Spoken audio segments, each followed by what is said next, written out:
Ramainya pemberitaan Az-Zaitun baik di media mainstream maupun medsos, wartawan senior Andi F. Noya dari Metro TV yang punya Kick Andy mewawancarai pimpinan Pondok Pesantren Al-Zaitun. Semoga dengan adanya wawancara Andi Noya dengan Panji Gumilang akan memberikan sebuah perspektif yang utuh bagi masyarakat. Ibarat mata uang harus bisa dilihat dari kedua sisinya. Untuk lebih jelasnya, mari kita simak video ini sampai selesai.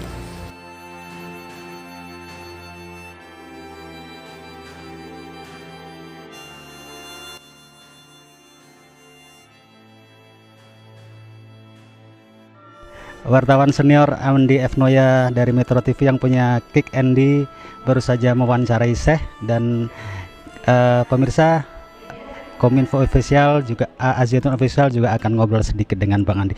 Bang, ini setelah 23 tahun datang kembali ke Zaitun untuk sebuah liputan, gimana Bang? Yang pertama dilihat setelah 23 tahun. Pertama tentu sudah banyak perkembangan ya, karena kalau dilihat luasannya juga, kemudian pohon-pohon yang dulu nggak ada sekarang udah tinggi-tinggi, kemudian jalanan yang teratur, dan kondisi itu kalau fisik. Tapi yang saya senang adalah pemikiran, karena waktu bertemu dengan Pak Panji Gumilang, pemikiran-pemikirannya kan melampaui zamannya. Orang boleh setuju, boleh tidak. Iya, bagaimana dulu ya, yang namanya pesantren yang saya waktu datang 23 tahun yang lalu itu tidak sebagaimana yang kita tahu atau digambarkan orang tentang pesantren yang sangat tradisional ya. Karena waktu itu aku diajak, aku lupa di mana, tapi tempat anak-anak laundry. Laundrynya udah modern sedemikian rupa, atau bagaimana kedisiplinannya jadi aku melihat sesuatu yang di luar bayanganku tentang pesantren.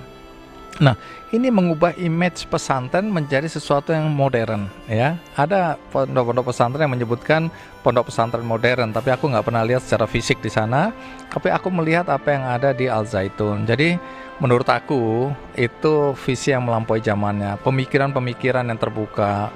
Orang boleh setuju, boleh tidak ya. Tapi kalau aku melihat pemikiran-pemikiran yang terbuka dari Pak Panji Gumilang inilah yang mungkin membuat perubahan yang terjadi di Al-Zaitun yang menurut aku lagi-lagi melampaui zamannya.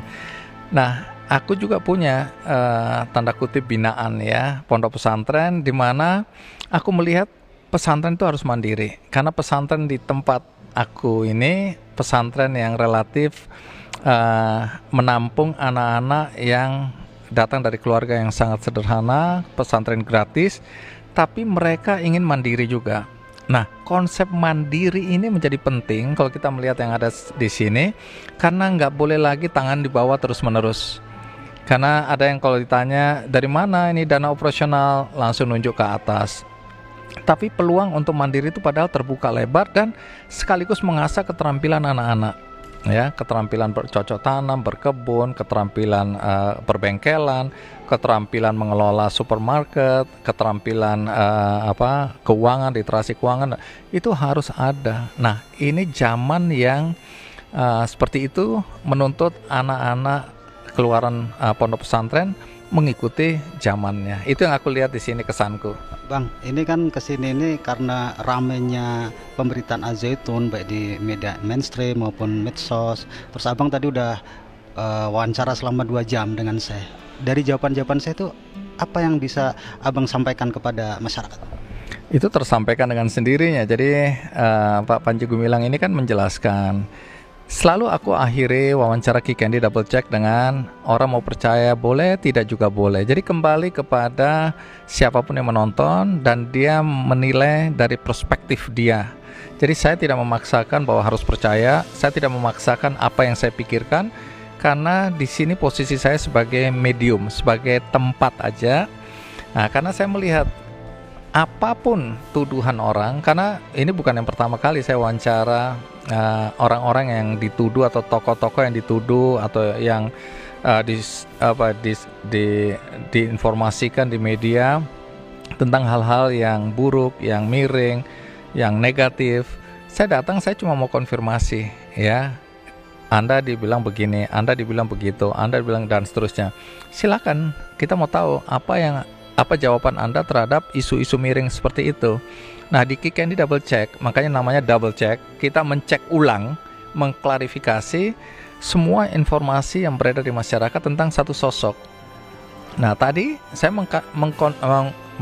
mengklarifikasi, mengkonfirmasi semua isu-isu miring yang ada, mulai dari apakah di sini ini terafiliasi dengan NII, apakah ada pelecehan seksual, apakah uang yang dipakai adalah uang dari donasi anggota NII, apakah pelajaran-pelajaran atau ajaran-ajaran di sini sesat dan seterusnya. Silakan dijawab. Saya mewakili apa yang beredar di luar. Jadi menurut saya kita membiasakan, ya, kita itu artinya masyarakat kita membiasakan untuk menghadapi perbedaan pandangan, perbedaan prinsip, ya, dan kemudian silakan menentukan gitu. Jadi jangan orang dihambat pendapatnya, pandangannya hanya karena 1000 orang bilang 1 orang bersalah misalnya. Ini bukan soal Al Zaitun ya, tapi di mana-mana 1 orang dianggap bersalah, kemudian orang itu jadi bersalah karena mayoritas menganggap bersalah. Tapi kita dengarkan pandangan-pandangan dia bahwa nanti tetap dihakimi bersalah, nggak apa-apa.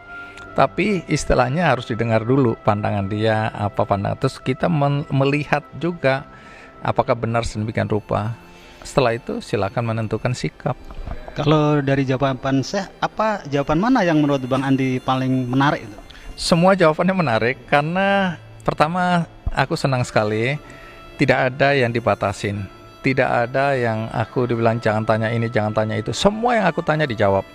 Tidak ada sedikit pun ya permintaan untuk mengatur. Dan aku orang yang tidak bisa diatur. Artinya aku kalau sejak awal misalnya dibilang nggak boleh tanya ini, nggak boleh tanya itu, aku bilang udah nggak usah aja. Tapi dari awal nggak ada, ya, nggak ada keinginan atau nggak terlihat keinginan untuk menghalang-halangi aku menanyakan sesuatu. Semua yang aku ingin tanyakan, semua aku sampaikan dan semua dijawab. Selesai. Bang Andi sebelum sini kayaknya risetnya dalam banget ya. Tadi pertanyaannya begitu panjang, dalam. Kalau setelah melihat Syekh dan bersahabat selama 23 tahun ini, lihat sosok Syekh seperti apa, Bang? Aku selalu melihat orang dari perspektif positif. Sampai kemudian aku merasakan sendiri atau melihat sendiri bahwa apa yang aku anggap positif itu tidak sebagaimana adanya. Ya, jadi selalu aku begitu. Ketemu orang, 1000 orang bilang hati-hati orang itu jahat. Aku bilang aku tetap menganggap dia baik sampai aku bisa membuktikan bahwa memang dia jahat.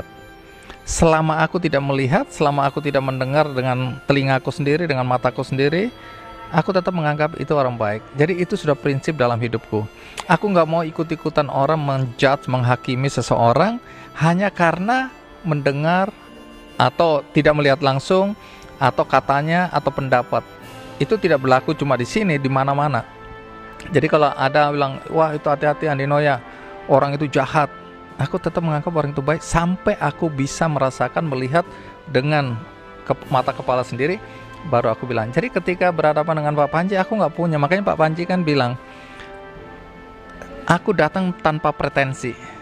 Jadi nggak ada di belakang kepalaku ini pertama persepsi, kemudian agenda, kemudian hal-hal yang sudah aku simpulkan sebelum aku bertemu seseorang. Jadi kan enak aja, aku bisa tanya apa aja, karena aku nggak punya agenda apa-apa selain bertanya, gitu lah.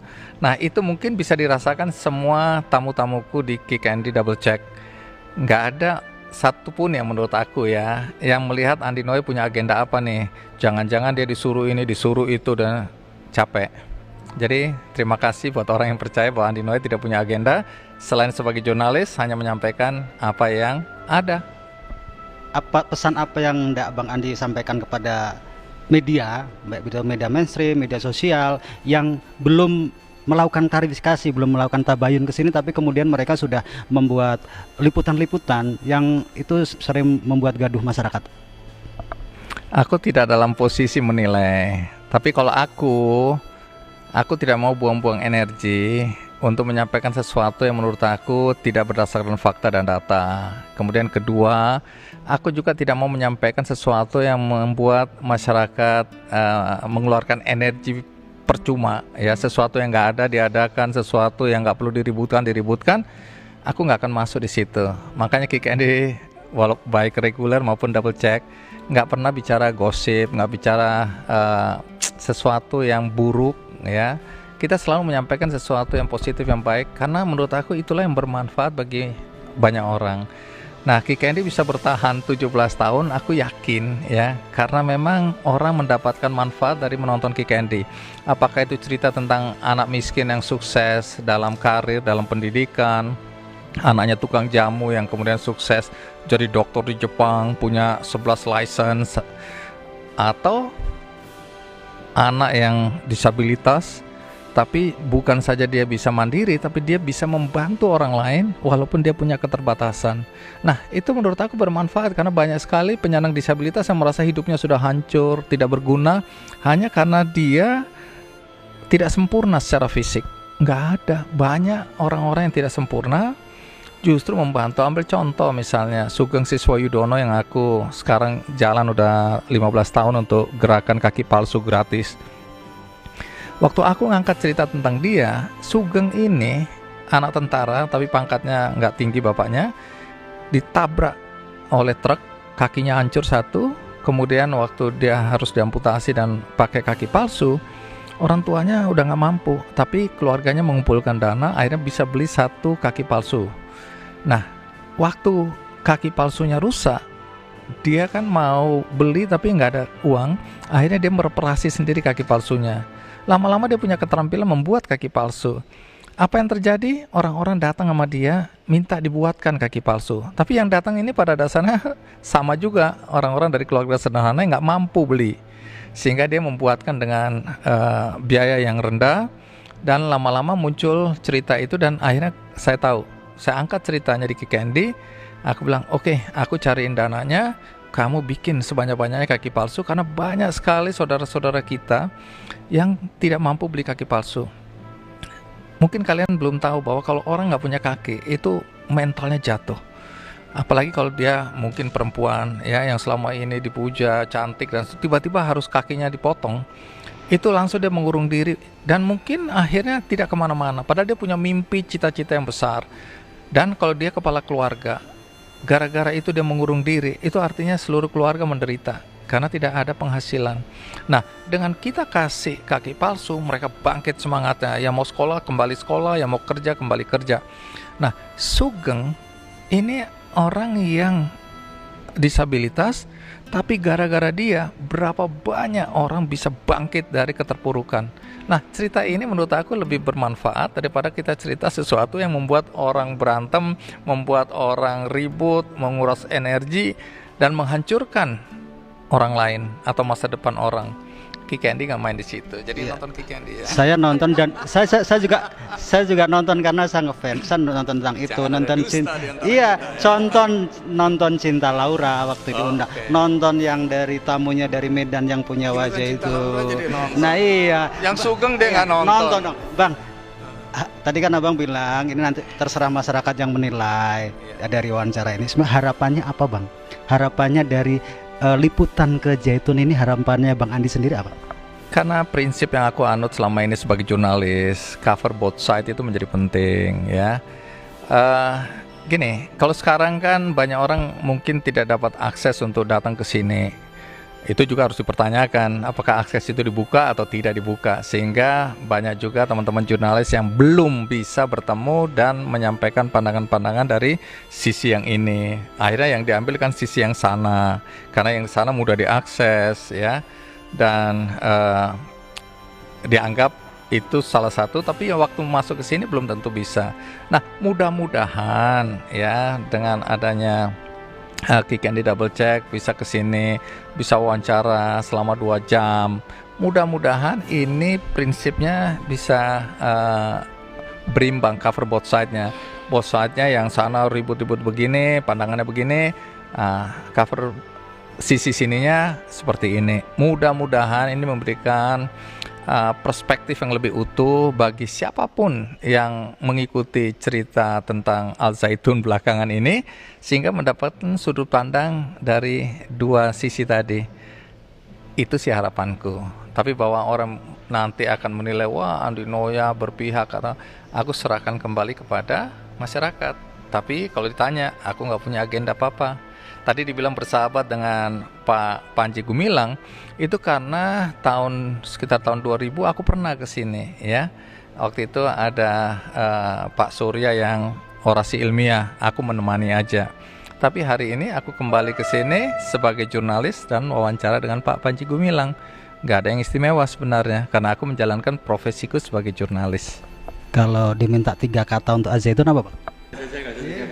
Iya. 3 huruf kamplang. Oke. Ini kan jurnalis senior, jadi Iya, tapi pertanyaan susah juga itu. Kalau aku lihat visioner, itu yang pertama yang aku rasakan. Kemudian bagaimana keterbukaan ya. visioner, Terbuka, kemudian disiplin.